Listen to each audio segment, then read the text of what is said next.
Hey y'all, I'm Naomi with Niños in Nature, and I'm going to walk you through step by step how to make your own gemstone blocks.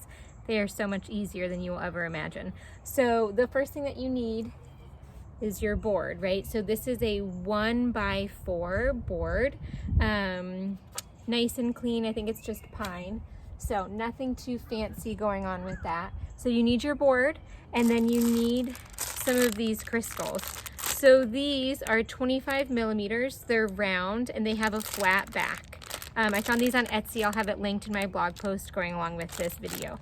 So wood, a board, and some gemstones, and some tools, and you can make these blocks in no time at all. The first step with this is you want to sand the board really well before you cut it. I'm going to sand all of the sides, sand the top, and then when I cut it, I'll have less sanding to do after. So the first thing I'm going to do is sand it, and then I'll measure it out and make my lines. Okay, so I have my sander. I have a fine grit sandpaper, and like I said, I'm gonna just sand this whole board. And then I have this block is just a block that my kids got somewhere. I think that their grandmother got it for them. And I'm gonna use this to actually measure out because I like this size. So I might do it a little bit bigger, but then I'm gonna use this. I'll tell you the actual sizes as I go. But first step is sanding. Okay, so it's been all sanded. I'm going to use this as a size reference. I want it to be just a little bit bigger than this. This one is like just under 2 inches wide, so I'm going to measure these all to be 2 inches exactly.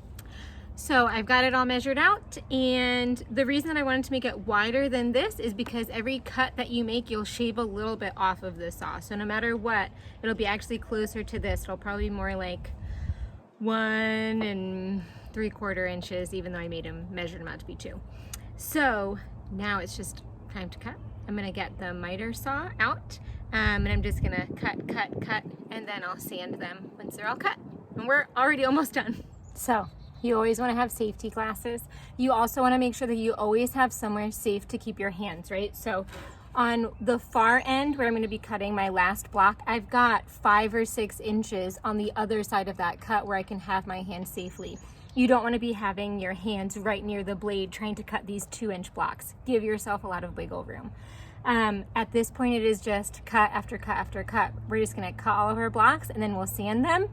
We'll drill the holes for the gemstone blocks. We'll seal them. We'll put the gemstones in. And you guys, can you believe how easy this has been already? If you don't have a miter saw, you can try and do it with just a circular hand saw. It just might be harder getting a straight cut. You can try and do it with a hand saw, but I think you'll maybe get like 3 or 4 in and want to give it a quit. Want to quit that job. But do whatever you have on hand, right? If you don't have a miter saw, use what you have. Maybe ask a neighbor if you can borrow one for a little bit. But I'm just going to go ahead and get these cut, and then we'll sand them. So this is the fun part where you have all of your blocks cut and now you have to sand them. Take your time with it and do a really good job because you don't want your kids to get splinters. So it might take a while. This is going to be the worst part of making these blocks, but you got this. I believe in you. All right, my friends. Several weeks have gone by. Do you notice the greenery around me now? This is a project that I have been working on just on and off, right? If you were on a strict timeline and you worked, you could totally get this done in a couple of days. But I'm working on this on top of a million other things, so I am working on it slowly but surely. So I have all of my blocks cut and I have them all sanded. You want them sanded very smoothly, right? And this is the fun part, and this is the part that makes this a $200, $300 toy. It is where we take these tiny plastic gems. I'll link them in the bio. They have a flat back. They're clear and colorful and pretty.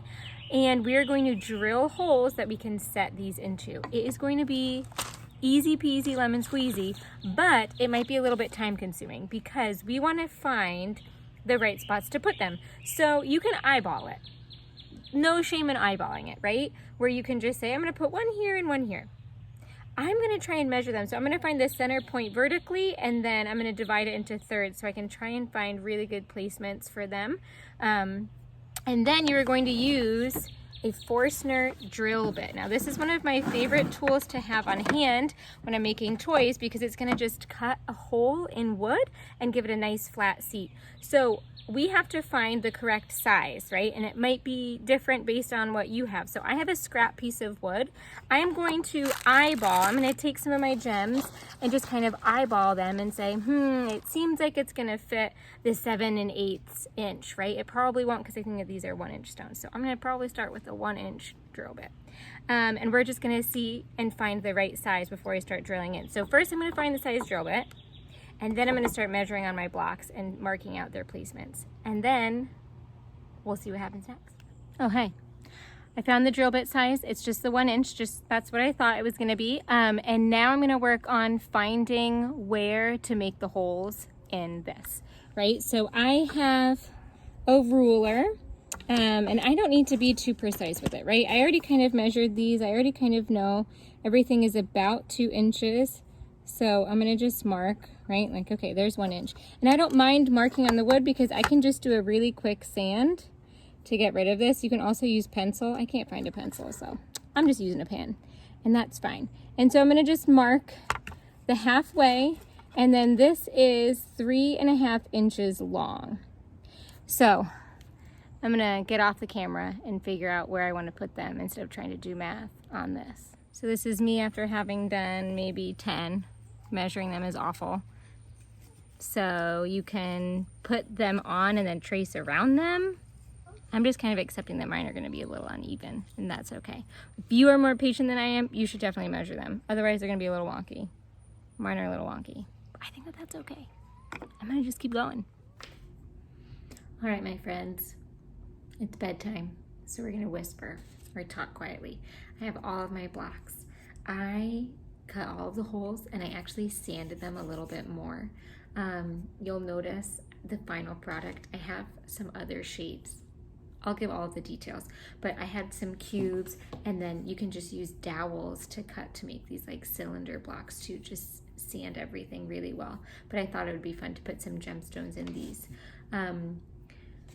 So I'm going to seal these, and I have something called Tried and True Wood Finish. Again, I'll link it down in the description. And this is great for wooden toys. It's safe and non-toxic, apparently, right? That's what they say. I use it on all of my wooden toys.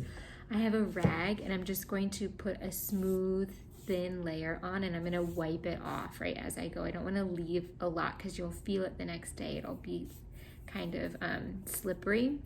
You can just wipe it off if you feel it the next day, but that'll help just seal everything. And I'm not going to go in and seal in the holes because I'm going to put a gemstone in there. So I'm really just going to do all around the surface and let it sit overnight.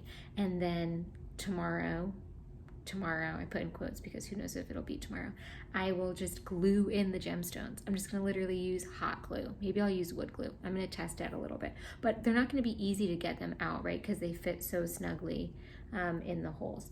So I'm going to seal it. And I wanted to mention, if you wanted to skip all of these steps, you don't want to do the cutting, you don't want to do the sanding, you can buy some pre-made blocks and just drill the holes and then just glue gemstones in. That would make this project more expensive for you. I think in total I'm spending maybe $15. Buying blocks would obviously have you spending more, but nowhere near as much as you would spend if you tried to buy the $300. So that's just an idea. So I'm going to seal these, and then I'll check in when I'm going to glue the gemstones in place. Hey y'all, so the last you saw, I was just sealing these, right? Well, don't be mad at me, but I just went ahead and I finished them all. Oops, my kids were magically napping one day, both at the same time. They don't do that anymore. And I was like, I'm just gonna do 1 or 2 and see how it goes. And it literally was so quick and easy. I just finished them all.